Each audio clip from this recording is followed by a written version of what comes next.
ਬਹਰਹਾਲ ਤੇ ਸਰ 9 ਮਈ ਦੇ ਹਾਂ ਉਹ ਦੇਖੋ 9 ਮਈ ਦੇ ਉੱਤੇ ਤੇ ਸਜ਼ਾਵਾਂ ਤੇ ਹੋਣੀਆਂ ਹੀ ਨੇ। ਇਹ ਜਿਵੇਂ ਪਹਿਲੇ ਸਜ਼ਾਵਾਂ ਹੋਈਆਂ ਤੇ ਹੁਣ ਵੀ ਉਹੀ ਹੋਈਆਂ।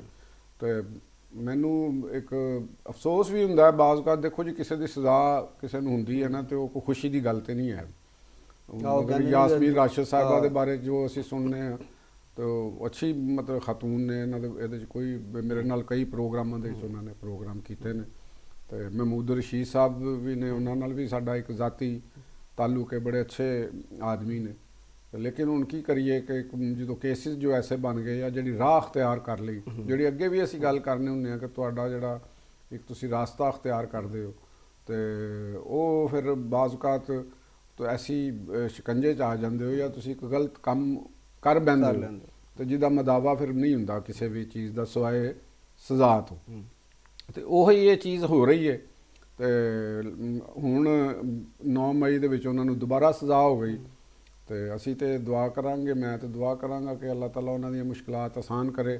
ਲੇਕਿਨ ਕਿਉਂਕਿ ਜਿਹੜੀ ਉਹਨਾਂ ਨੇ ਜਿਸ ਜੁਰਮ 'ਚ ਸਜ਼ਾ ਪਾਈ ਹੈ ਉਹ ਬਾਈ ਨੇਚਰ ਜੁਰਮ ਬਹੁਤ ਵੱਡਾ ਹੈ। ਜੁਰਮ ਤੇ ਵੱਡਾ ਹੈ। ਇਹਦੇ 'ਚ ਤੇ ਅਸੀਂ ਨਹੀਂ ਇਹ ਕਹਿ ਸਕਦੇ ਕਿ ਦੇਖੋ ਪਾਕਿਸਤਾਨ ਦੀ ਆਰਮੀ ਦੇ ਇੰਸਟਾਲੇਸ਼ਨਸ ਦੇ ਉੱਤੇ ਉਹਨਾਂ ਦੇ ਉੱਤੇ ਤੁਸੀਂ ਇੱਕ ਮੌਬ ਦੀ ਸ਼ਕਲ ਦੇ ਵਿੱਚ ਗਏ ਨੇ ਤੇ ਉੱਥੇ ਅਟੈਕ ਕੀਤਾ ਹੈ ਔਰ ਨੁਕਸਾਨ ਕੀਤਾ ਹੈ। ਔਰ ਉਸ ਤੋਂ ਬਾਅਦ ਫਿਰ ਜਿਹੜੇ ਪਾਕ ਆਰਮੀ ਦੇ ਸ਼ਹੀਦਾਂ ਸਨ, ਮਗਰ ਉਹਨਾਂ ਦੇ ਹੀ ਸ਼ਹੀਦਾਂ ਨਹੀਂ ਸਨ, ਸਾਡੇ ਵੀ ਉਨੇ ਹੀ ਸ਼ਹੀਦਾਂ ਨੇ। ਦੇਖੋ ਨਾ, ਪਾਕਿਸਤਾਨ ਵਾਸਤੇ ਉਹਨਾਂ ਨੇ ਜਾਨ ਕੁਰਬਾਨ ਕੀਤੀ, ਕੋਈ ਆਪਣੀ ਜ਼ਾਤ ਵਾਸਤੇ ਨਹੀਂ ਕੀਤੀ ਨਾ। ਤੇ ਜਿਵੇਂ ਕਰਨਲ ਸ਼ੇਰ ਖਾਨ ਸਾਹਿਬ ਨੇ ਸਨ, ਵਰਨਾ ਅਗਰ ਉਹਨਾਂ ਨੇ ਆਪਣੇ ਵਾਸਤੇ ਕਰਨਾ ਹੁੰਦਾ ਤੇ ਉਹ ਕਿਉਂ ਕੁਰਬਾਨੀ ਦਿੰਦੇ। ਉਹਨਾਂ ਦੇ 65 ਦੀਆਂ ਜਿਹੜੀਆਂ ਸਾਡੀਆਂ ਯਾਦਾਂ ਸਨ ਜੰਗ ਦੀਆਂ, ਫਖਰ ਸੀ ਸਾਡਾ, ਉਹਨਾਂ ਦੇ ਉੱਤੇ ਵੀ ਉਹਨਾਂ ਨੂੰ ਗੱਲ ਕੀਤਾ, ਜਹਾਜ਼ ਤਬਾਹ ਕਰਨ ਦੀ ਕੋਸ਼ਿਸ਼ ਕੀਤੀ। GHQ ਦੇ ਉੱਤੇ ਮਤਲਬ ਇੱਕ ਬਹੁਤ ਹੀ ਇੱਕ ਅਹਿਮਕਾਨਾ ਕਿਸਮ ਦਾ ਜਿਹੜਾ ਨਾ ਇਹ ਸੀ। ਬਲਕਿ ਮੈਂ ਤੇ ਕਹਾਂਗਾ ਕਿ ਇਹ ਉਹਨਾਂ ਨੇ ਪਤਾ ਨਹੀਂ ਕਿਉਂ ਇਹ ਪਲਾਨ ਕੀਤਾ, ਜਾਂ ਜਿਹੜੇ ਪਾਕਿਸਤਾਨ ਮੁਖਾਲਫ ਐਲੀਮੈਂਟ ਹੋਏਗਾ ਉਹ ਜਿਹਨੂੰ ਮੈਂ ਬਾਜ਼ ਔਕਾਤ ਕਹਿਣਾ ਹੁੰਦਾ ਵਾਂ ਕਿ ਇੱਕ ਡੀਪ ਸਟੇਟ ਦੇ ਜਿਹੜੇ ਲੋਕ ਨੇ, ਜਿਹੜੇ ਮੇਰਾ ਤੇ ਅੱਜ ਵੀ ਇਸ ਗੱਲ ਦੇ ਉੱਤੇ ਹੈਗਾ ਕਿ PTI ਦੇ ਵਿੱਚ ਜਿਹੜੇ ਨੇ ਜਾਂ ਉਹਨੂੰ ਜਿਹੜੇ ਚਲਾ ਰਹੇ ਨੇ ਬਾਜ਼ ਫੈਸਲਿਆਂ ਤੇ ਹੈਵੀ ਨੇ, ਉਹ ਗੈਰ ਮਰਈ ਉਹ ਜਿਹੜੇ ਨੇ ਨਾ ਕਿਰਦਾਰ ਨੇ ਜਾਂ ਚਿਹਰੇ ਨੇ ਜਿਹੜੇ ਸਾਹਮਣੇ ਨਹੀਂ ਹੈਗੇ ਲੋਕਾਂ ਨੂੰ, ਉਹਨਾਂ ਦੇ ਬਾਰੇ 'ਚ ਬਹੁਤ ਜ਼ਿਆਦਾ ਇਲਮ ਨਹੀਂ ਹੈਗਾ। ਤੇ ਉਹ ਪਾਕਿਸਤਾਨ ਦੇ ਲੇਕਿਨ ਸੋਚਣ ਵਾਲੀ ਗੱਲ ਸੀ ਕਿ ਜਿਸ ਤਰ੍ਹਾਂ ਦੇ ਆ ਮੈਂ ਦੱਸ ਰਿਹਾ ਵਾਂ ਕਿ ਮਹਿਮੂਦ ਰਸ਼ੀਦ ਸਾਹਿਬ ਸਨ ਜਾਂ ਡਾਕਟਰ ਯਾਸਮੀਨ ਰਾਸ਼ਦ ਸਨ, ਇਜਾਜ਼ ਚੌਧਰੀ ਸਾਹਿਬ ਨੇ ਜਾਂ ਉਮਰ ਚੀਮਾ ਸਾਹਿਬ। ਉਮਰ ਚੀਮਾ ਸਾਹਿਬ ਵੀ ਸਾਡੇ ਦੋਸਤਾਂ ਜੋ ਬੜੇ ਅੱਛੇ, ਉਹਨਾਂ ਨਾਲ ਸਾਡਾ ਤਾਲੁਕ ਹੈ ਤੇ ਅੱਛੇ ਬੰਦੇ ਨੇ। ਲੇਕਿਨ ਇਹਨਾਂ ਦਾ ਵੀ ਕੰਮ ਸੀ ਇਸ ਚੀਜ਼ ਨੂੰ ਜ਼ਰੂਰ ਸੋਚਦੇ ਕਿ ਯਾਰ ਅਸੀਂ ਕਿੱਧਰ ਜਾ ਰਹੇ ਹਾਂ।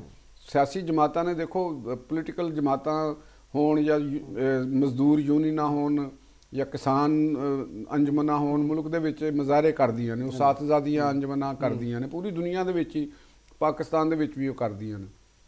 ਲੇਕਿਨ ਪੂਰੀ ਦੁਨੀਆ ਦੇ ਵਿੱਚ ਕਿਸੇ ਜਗ੍ਹਾ ਇਸ ਤਰ੍ਹਾਂ ਨਹੀਂ ਹੋਇਆ ਕਿ ਕੋਈ ਸਿਆਸੀ ਜਮਾਤ ਦੇ ਲੋਕ ਜਿਹੜੇ ਨੇ ਨਾ ਉਹ ਫੌਜੀ ਮਿਲਟਰੀ ਦੇ ਜਿਹੜੇ ਰਿਹਾਇਸ਼ਗਾਹਾਂ ਨੇ, ਮਿਲਟਰੀ ਇੰਸਟਾਲੇਸ਼ਨ ਦੀ ਤਰਫ ਜਾ ਕੇ ਕਰਨ।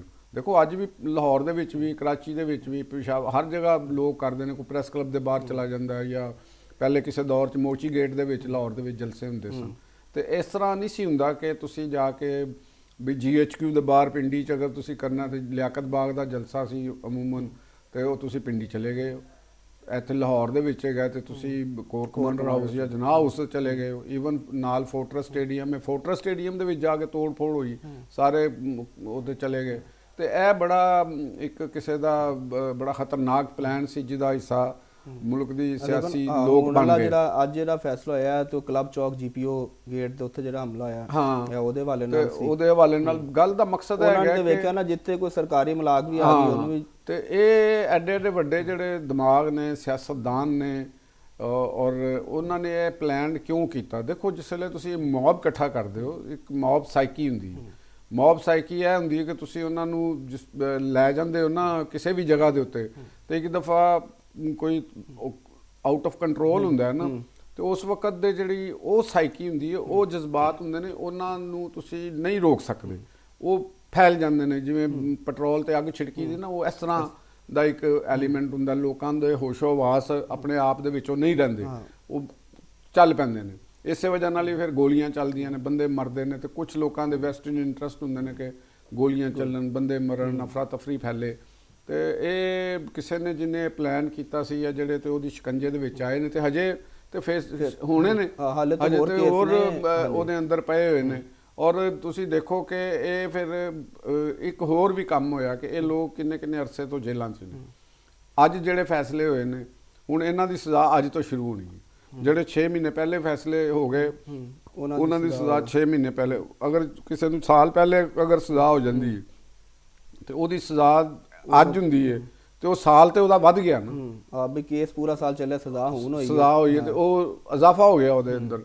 ਤੇ ਇਹ ਜਿਹੜੀਆਂ ਚੀਜ਼ਾਂ ਨੇ ਇਹ ਸਾਡੇ ਸਿਆਸਤਦਾਨਾਂ ਵਾਸਤੇ, ਸਿਆਸੀ ਜਮਾਤਾਂ ਵਾਸਤੇ ਵੀ ਇੱਕ ਸਬਕ ਨੇ ਕਿ ਤੁਸੀਂ ਜਿਸ ਲਈ ਇਤਜਾਜ ਕਰਦੇ ਹੋ, ਇਤਜਾਜ ਦੇ ਦੌਰਾਨ ਤੁਸੀਂ ਪਲਾਨ ਕਰੋ। ਤੁਹਾਨੂੰ ਇਹ ਪਤਾ ਹੋਣਾ ਚਾਹੀਦਾ ਕਿ ਮੁਲਕ ਦੀ ਸਿਚੁਏਸ਼ਨ ਕੀ ਹੈਗੀ ਹੈ, ਮੁਲਕ ਦੇ ਅੰਦਰ ਟੈਰਰਿਜ਼ਮ ਚੱਲ ਰਿਹਾ, ਮੁਲਕ ਦੇ ਅੰਦਰ ਜਰਾਇਮ ਦੀ ਕੀ ਸਿਚੁਏਸ਼ਨ ਹੈਗੀ ਹੈ। ਤੁਸੀਂ ਉਹਨੂੰ ਮੱਦੇ-ਨਜ਼ਰ ਰੱਖ ਕੇ ਇਤਜਾਜ ਕਰੋ, ਨਾ ਕਿ ਤੁਸੀਂ ਇਤਜਾਜ ਇਸ ਤਰੀਕੇ ਦੇ ਨਾਲ ਕਰੋ ਕਿ ਜਿਹੜੇ ਤੁਹਾਡੇ ਵੀ ਦੁਸ਼ਮਣ ਹੋਣਗੇ। ਦੇਖੋ ਜਿਹੜੇ ਵਿੱਚ ਸ਼ਰਪਸੰਦ ਲੋਕ ਤੇ ਕਿਸੇ ਵੀ ਜਗ੍ਹਾ ਹਜੂਮ ਇਕੱਠਾ ਹੋ ਜਾਏ ਤੇ ਉੱਥੇ ਚਲੇ ਜਾਣਗੇ, ਉਹਨਾਂ ਦਾ ਤੇ ਕੰਮ ਹੀ ਅੱਗਾ ਲਾਣਾ ਹੋਏਗਾ। ਲੇਕਿਨ ਤੁਸੀਂ ਉਹਨਾਂ ਨੂੰ ਮੌਕਾ ਦੇ ਰਹੇ ਹੋ ਤੇ ਉਹ ਆ ਰਹੇ ਨੇ ਨਾ। ਲੇਕਿਨ ਚੋਏ ਸਾਹਿਬ ਦੇਖੋ ਨਾ, ਜਦੋਂ ਤੁਸੀਂ ਪਬਲਿਕ ਸੈਂਟੀਮੈਂਟ ਇੰਨੇ ਜ਼ਿਆਦਾ ਉਭਾਰ ਕੇ ਲੈ ਜਾਓ, ਲੋਕਾਂ ਨੂੰ ਲੈ ਕੇ ਚਲੇ ਜਾਓਗੇ, ਫਿਰ ਉੱਥੇ ਜਾ ਕੇ ਕੰਟਰੋਲ ਕਰਨਾ ਮੁਸ਼ਕਿਲ ਹੁੰਦਾ ਨਾ। ਅਸੀਂ ਇਹੋ ਜਿਹੀਆਂ ਚੀਜ਼ਾਂ ਬੰਗਲਾਦੇਸ਼ ਵੀ ਦੇਖੀਆਂ, ਸ੍ਰੀਲੰਕਾ 'ਚ ਵੀ ਅਸੀਂ ਦੇਖਿਆ, ਔਰ ਕਿਹਾ ਵੀ ਜਾਂਦਾ ਸੀ ਕਿ ਪਾਕਿਸਤਾਨ ਜਿੱਥੇ ਇਨਕਲਾਬ ਆਉਂਦਾ ਸੀ ਉਹਦੀ ਮਿਸਾਲ ਦਿੱਤੀ ਜਾਂਦੀ ਸੀ, ਕਦੀ ਤੁਰਕੀ ਦੇ ਮਿਸਾਲ ਦਿੱਤੀ ਕਿ ਉਸ ਤਰ੍ਹਾਂ ਹੋਏਗਾ। ਇਨਕਲਾਬ ਜਿਹੜੀ ਇੱਕ ਰੈਵੋਲੂਸ਼ਨ ਹੁੰਦਾ ਹੈ ਨਾ, ਉਹਦੇ ਵਾਸਤੇ ਜ਼ਰੂਰਤ ਹੁੰਦੀ ਹੈ ਇੱਕ ਰੈਵੋਲੂਸ਼ਨਰੀ ਪਾਰਟੀ ਦੀ। ਤੇ ਇਹ ਤੁਸੀਂ ਮੱਦੇ-ਨਜ਼ਰ ਰੱਖੋ ਕਿ ਪਾਕਿਸਤਾਨ ਦੇ ਅੰਦਰ ਜਿੰਨੀਆਂ ਵੀ ਸਿਆਸੀ ਪਾਰਟੀਆਂ ਕੰਮ ਕਰ ਰਹੀਆਂ ਨੇ, ਇਹਨਾਂ ਦੇ ਵਿੱਚੋਂ ਕੋਈ ਵੀ ਰੈਵੋਲੂਸ਼ਨਰੀ ਪਾਰਟੀ ਨਹੀਂ ਹੈ। ਮਤਲਬ ਕਿ ਜਿਨ੍ਹਾਂ ਦੇ ਕੋਈ ਮਕਸਦ ਹੋਵੇ ਮੁਲਕ ਦੇ ਅੰਦਰ ਰੈਵੋਲੂਸ਼ਨ ਲਿਆਉਣਾ। ਇਹ ਲੋਕ ਰੈਵੋਲੂਸ਼ਨ ਵਾਲੇ ਤੇ ਹੈ ਹੀ ਨਹੀਂ ਸਨ।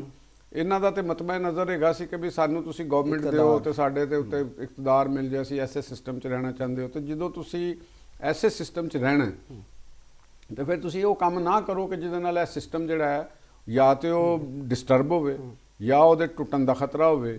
ਕਿਉਂਕਿ ਦੇਖੋ ਤੁਸੀਂ ਇਨਕਲਾਬਾਂ ਦੀ ਮਿਸਾਲ ਦਿੱਤੀ ਜਾਂ ਗਵਰਨਮੈਂਟ ਚੇਂਜ ਹੋਣ ਦੀ ਮਿਸਾਲ, ਬੰਗਲਾਦੇਸ਼ ਦੀ ਮਿਸਾਲ ਦਿੱਤੀਆਂ ਨੇ, ਤੁਸੀਂ ਇਹ ਕੀਤੀਆਂ। ਲੇਕਿਨ ਤੁਸੀਂ ਇਹ ਵੀ ਤੇ ਦੇਖੋ ਨਾ ਕਿ ਬੰਗਲਾਦੇਸ਼ ਦੇ ਅੰਦਰ ਹੁਣ ਤੁਸੀਂ ਕੱਲ ਦੀ ਖਬਰ ਪੜ੍ਹੀ ਹੋਣੀ ਕਿ ਇੱਕ ਲੀਡਰ ਜਿਹੜਾ ਉਹਨਾਂ ਦਾ ਉਹ ਮਾਰਿਆ ਗਿਆ ਉੱਥੇ, ਕਿ ਉਹਦੇ ਤੇ ਫਾਇਰ ਹੋਇਆ ਨੇ, ਕਿਸੇ ਨੇ ਉਹਨਾਂ ਨੂੰ ਕੀਤਾ। ਉਹ ਤੇ ਗਵਰਨਮੈਂਟ ਕਹਿ ਰਹੀ ਕਿ ਆਵਾਮੀ ਲੀਗ ਦੇ ਲੋਕਾਂ ਨੇ ਕੀਤਾ, ਲੇਕਿਨ ਇੱਕ ਅਨਰੈਸਟ ਪੈਦਾ ਹੋ ਗਈ। ਤੁਸੀਂ ਸੁਡਾਨ ਦੇ ਵਿੱਚ ਦੇਖ ਲਓ ਕੀ ਹੋਇਆ। ਮੇਰਾ ਕਹਿਣ ਦਾ ਮਕਸਦ ਇਹ ਹੈ ਕਿ ਜਿਹੜੀ ਸਾਡੇ ਸਿਆਸੀ ਜਮਾਤਾਂ ਨੇ, ਸਾਡੇ ਸਿਆਸੀ ਕਿਆਦਤ ਹੈਗੀ, ਉਹਨਾਂ ਨੂੰ ਇਹ ਜ਼ਰੂਰ ਮੱਦੇ-ਨਜ਼ਰ ਰੱਖਣਾ ਚਾਹੀਦਾ ਹੈ। ਉਹਨਾਂ ਨੂੰ ਆਪਣੇ ਦੇਖਣਾ ਚਾਹੀਦਾ ਹੈ ਕਿ ਪਾਕਿਸਤਾਨ ਜਿਸ ਤਰ੍ਹਾਂ ਦਾ ਮੁਲਕ ਹੈ, ਨਿਜ਼ਾਮ ਜਿਸ ਤਰ੍ਹਾਂ ਨਾਜ਼ੁਕ ਸਿਚੁਏਸ਼ਨ ਦੇ ਵਿੱਚ ਹੈਗਾ, ਤੇ ਅਗਰ ਤੁਸੀਂ ਇਹੋ ਜਿਹਾ ਕੰਮ ਕਰੋਗੇ ਕਿ ਇਹ ਸਿਸਟਮ ਟੁੱਟ ਜਾਏਗਾ ਤੇ ਇੱਕ ਆਪਸ ਵਿੱਚ ਟਕਰਾਓ ਹੋ ਜਾਏਗਾ, ਮੁਲਕ ਦੇ ਅੰਦਰ ਅਨਾਰਕੀ ਫੈਲ ਜਾਏਗੀ, ਇੰਤਸ਼ਾਰ ਫੈਲ ਜਾਏਗਾ। ਤੇ ਉਹਨੂੰ ਜਿਹੜੀ ਕੰਟਰੋਲਿੰਗ ਫੋਰਸ ਹੈ ਮੁਲਕ ਨੂੰ, ਜਿਹੜੀ ਇਸ ਵੇਲੇ ਕੰਟਰੋਲ ਕਰ ਰਹੀ ਹੈ ਫੋਰਸ, ਅਗਰ ਤੁਸੀਂ ਉਹਨੂੰ ਹੀ ਡਾਊਨ ਕਰਨ ਲੱਗੇ ਹੋ ਤੇ ਤੁਹਾਡੇ ਕੋਲ ਕਿਆ ਮੁਤਬਾਦਲ ਪਲਾਨ ਹੈ? ਦੇਖੋ ਰੈਵੋਲੂਸ਼ਨਰੀ ਪਾਰਟੀ ਜਿਹੜੀ ਹੁੰਦੀ ਹੈ ਉਹਦੇ ਕੋਲ ਤੇ ਮੁਤਬਾਦਲ ਪਲਾਨ ਹੁੰਦਾ ਹੈ। ਉਹ ਅਗਰ ਇੱਕ ਸੈਟਅਪ ਨੂੰ ਜਾਂ ਇੱਕ ਸਿਸਟਮ ਨੂੰ ਉਲਟਦੀ ਹੈ ਨਾ, ਤੇ ਉਹਦੇ ਕੋਲ ਮੁਤਬਾਦਲ ਆਪਣਾ ਪਲਾਨ ਹੁੰਦਾ ਕਿ ਅਸੀਂ ਫੌਰੀ ਤੌਰ ਦੇ ਉੱਤੇ ਇਕਤਦਾਰ ਦੇ ਵਿੱਚ ਆ ਕੇ ਜਿਹੜਾ ਅਸੀਂ ਕੀ ਕਰਨਾ, ਅਸੀਂ ਕਿਸ ਤਰ੍ਹਾਂ ਇਹਨੂੰ ਹੈਂਡਲਿੰਗ ਕਰਨੀ ਹੈ। ਤੇ ਪਾਕਿਸਤਾਨ ਦੇ ਵਿੱਚ ਜਿਹੜੀਆਂ ਪੋਲੀਟੀਕਲ ਪਾਰਟੀਆਂ ਨੇ ਸਾਰੀਆਂ ਦੀ ਸਾਰੀਆਂ, ਇਹਨਾਂ ਦੇ ਕੋਲ ਤੇ ਕੋਈ ਮੁਤਬਾਦਲ ਪਲਾਨ ਨਹੀਂ ਹੈਗਾ। ਇਹਨਾਂ ਦੇ ਕੋਲ ਤੇ ਇਹ ਵੀ ਨਹੀਂ ਪਤਾ ਲੱਗਦਾ ਕਿ ਇਹਨਾਂ ਦੇ ਆਪਣੇ ਬੰਦੇ ਵੀ ਨਹੀਂ ਪੂਰੇ ਹੁੰਦੇ, ਹਕੂਮਤਾਂ 'ਚ ਆ ਜਾਂਦੇ ਨੇ, ਫਿਰ ਇਹਨਾਂ ਨੂੰ ਮੰਗੇ ਤਾਂਗੇ ਦੇ ਬੰਦੇ ਲੈਣੇ ਪੈਂਦੇ ਨੇ ਵਜ਼ਾਰਤਾਂ ਵਾਸਤੇ। ਮਤਲਬ ਕਿ ਅੱਜ ਵੀ ਸਾਡੇ ਕੋਲ ਜਿਹੜੇ